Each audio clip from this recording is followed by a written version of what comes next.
Bonjour à tous. Dimanche dernier, je suis allée à Maslenitsa, qui est une célébration russe, pour fêter le printemps, et donc je vais vous parler de cette expérience. Déjà, j'ai eu un début de semaine assez compliqué parce que je vous avais raconté la dernière fois que mon ordinateur a été piraté, et en fait, je pense que mes informations ont été données à plusieurs parties différentes. Donc, d'un côté, on a vendu ma chaîne YouTube et mon compte Google la semaine dernière à je sais pas qui, à BlackRock apparemment. De l'autre côté, il y a quelques jours, ma carte bancaire russe a aussi été vendue. Donc voilà, je me suis rendu compte de ça un petit peu tard et il a fallu faire des démarches pour récupérer une nouvelle carte bancaire, changer mon numéro de téléphone, enfin tout changer à nouveau. En tout cas, c'était une expérience assez étrange parce que ces deuxièmes voleurs sont passés par mon compte Yandex pour commander des trucs sur Moscou. Et du coup, j'ai accès à leur liste de courses et ils ont commandé à peu près 30 kilos de lait en poudre.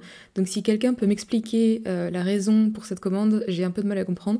Ils m'ont aussi laissé leur adresse sur mon compte, leur adresse de livraison en tout cas, donc ça correspond pas forcément à leur adresse réelle, mais j'ai une adresse qui correspond à celle de mes seconds voleurs. Donc s'il y a quelqu'un qui est intéressé, je pense qu'ils doivent avoir tout un élevage de chatons là-bas. Enfin bref, la banque est en train d'examiner mon cas, donc je croise les doigts. Et j'espère que c'était la fin de mes aventures. Cette vidéo est en collaboration avec une plateforme d'apprentissage de langue qui s'appelle Logios. Donc comme vous le savez, le sujet de l'apprentissage des langues me passionne vraiment parce que pour moi, d'avoir appris d'abord l'anglais puis le russe, ça a complètement changé ma vie et je l'ai jamais regretté. Donc j'essaie toujours de convaincre les gens d'apprendre plus de langues, plus de langues. Donc voilà, je suis très contente de cette collaboration avec Logios, qui est une plateforme d'apprentissage de l'anglais et du russe, complètement en ligne, très confortable. Donc n'hésitez pas à y faire un tour si vous apprenez l'anglais ou le russe.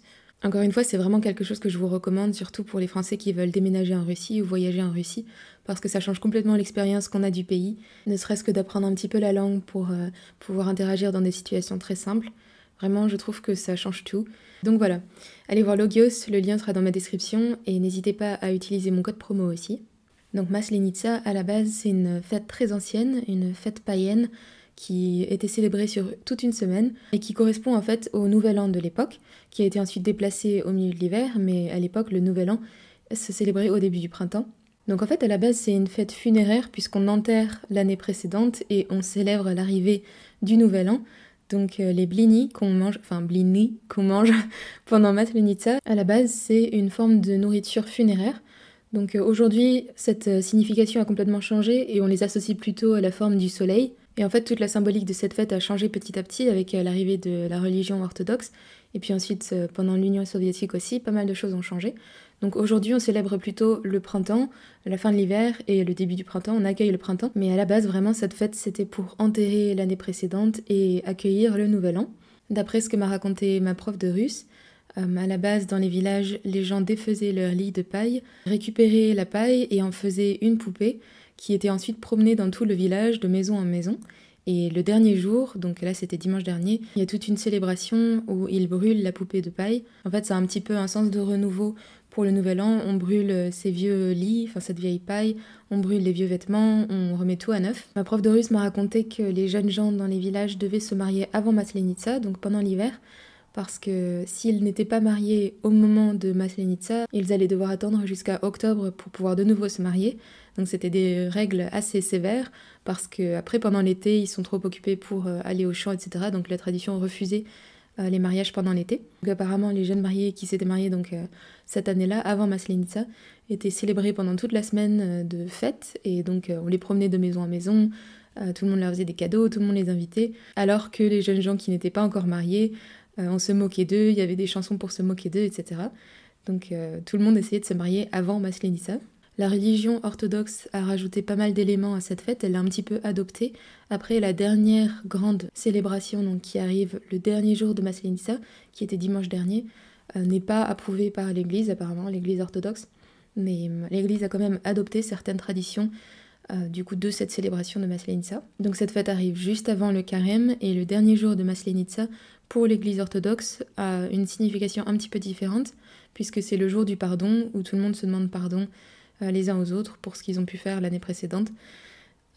Après je trouve que la signification est un petit peu la même parce que c'est se remettre à neuf et là dans ce cas-là se débarrasser des vieilles disputes et non pas de la vieille paille, mais ça revient un petit peu à l'idée de renouveau, de ménage de printemps. Il y a quelques éléments qui sont vraiment restés depuis le début de la tradition, comme le fait que tout le monde a besoin de participer de façon active à cette célébration pour qu'on arrive à changer de saison. Donc il y a beaucoup de chants, il y a des danses, il y a plein de rituels qui sont un petit peu restés.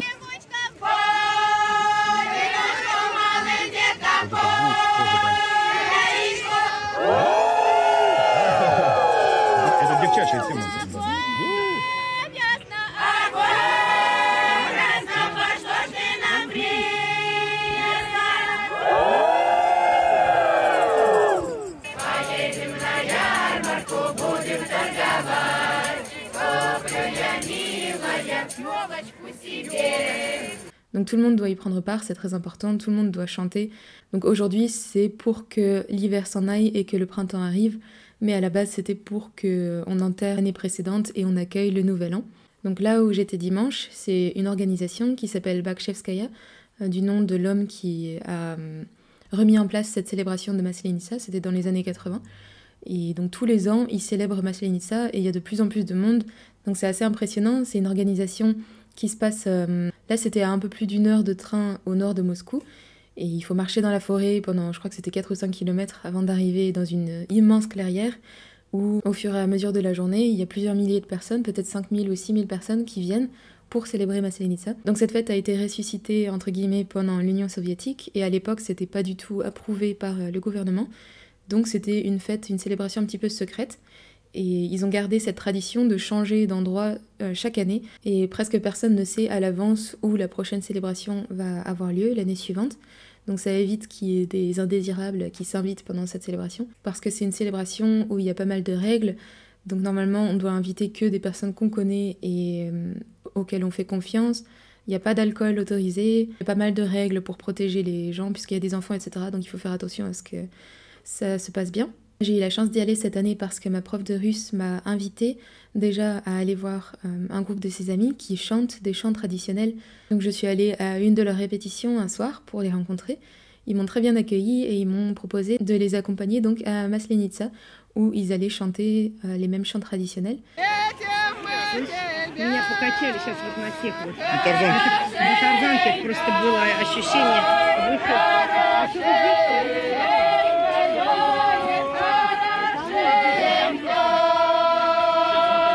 Donc le principe de Bakchevskaya, c'est que les gens essayent de vraiment suivre la tradition russe. Donc il y a des chants traditionnels, il y avait pas mal de gens qui portaient des costumes traditionnels aussi, c'était sympa à voir. Donc on a pris le train jusqu'à la forêt. Ensuite, très gentiment d'ailleurs, ils m'ont prêté, je sais pas comment ça s'appelle en français ni en russe d'ailleurs, des espèces de semelles qu'on peut enrouler autour de ces semelles. Enfin c'est des lanières avec des petits picots en dessous pour ne pas glisser sur la glace. Donc je ne savais pas que ça existait et j'aurais bien aimé le savoir quand je suis arrivée en Russie, ça m'aurait évité des bleus un peu partout. En tout cas ça fonctionne vraiment bien et il va falloir que je m'en trouve pour l'année prochaine. Donc pour arriver jusqu'au lieu de célébration, tout le monde se suit à la file indienne dans la forêt, on marche pendant 1 heure, 1 heure et quart, quelque chose comme ça.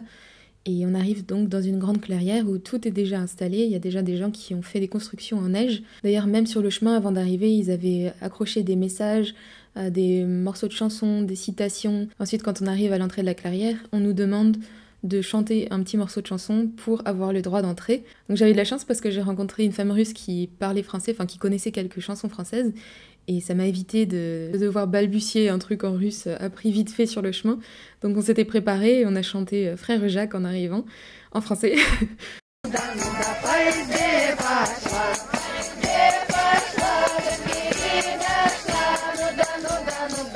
Ensuite, il y avait plein de petites activités à faire pour tout le monde, pour les enfants, pour les adultes.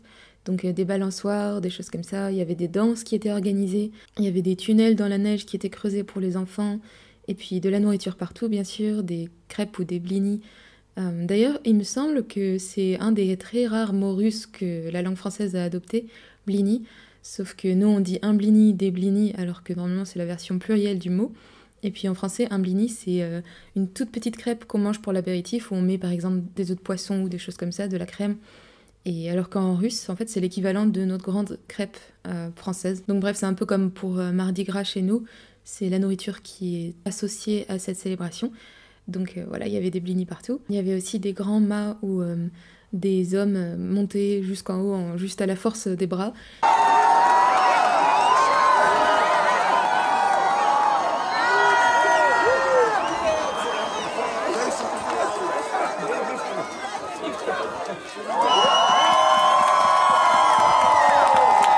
Ensuite, en début d'après-midi, la célébration commence vraiment.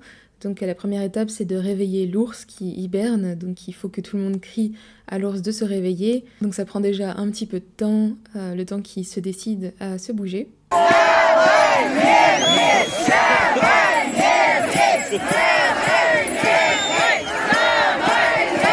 Ensuite, il y a deux groupes d'hommes qui se séparent. Il y a les défendeurs de la forteresse de neige et les attaquants. Et donc les attaquants attaquent et essayent de pénétrer la forteresse.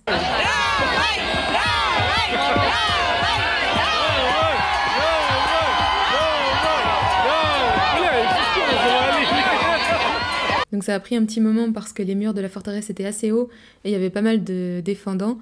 Donc ils ont dû réessayer plusieurs fois d'attaquer. Et donc cette bataille, encore une fois, c'est pour chasser l'hiver et accueillir le printemps. En tout cas, c'est comme ça que c'est interprété maintenant, à l'heure actuelle. Et donc toute cette foule de 5000 personnes devait crier pour accueillir le printemps et chasser l'hiver. J'avais une petite fille derrière moi qui était sur les épaules de son père et qui criait « L'hiver, l'hiver !» Donc il y a quand même des réfractaires parmi cette foule. En tout cas, les gens qui m'accompagnaient m'avaient dit surtout « Suis-nous, on va aller dans un endroit où ce sera très facile de voir, etc. » Donc ne nous perds pas. Mais évidemment, j'ai pas tenu 5 minutes dans la foule parce qu'il faut jouer des coudes, etc. Et c'est pas exactement ma spécialité. Donc je me suis fait complètement noyer, emporter par la foule. J'ai juste réussi à trouver un petit monticule de glace où je pouvais me mettre dessus, sur la pointe des pieds pour essayer de voir par-dessus les têtes. Et ensuite, la dernière étape de la célébration, c'était quand ils brûlent cette poupée de paille.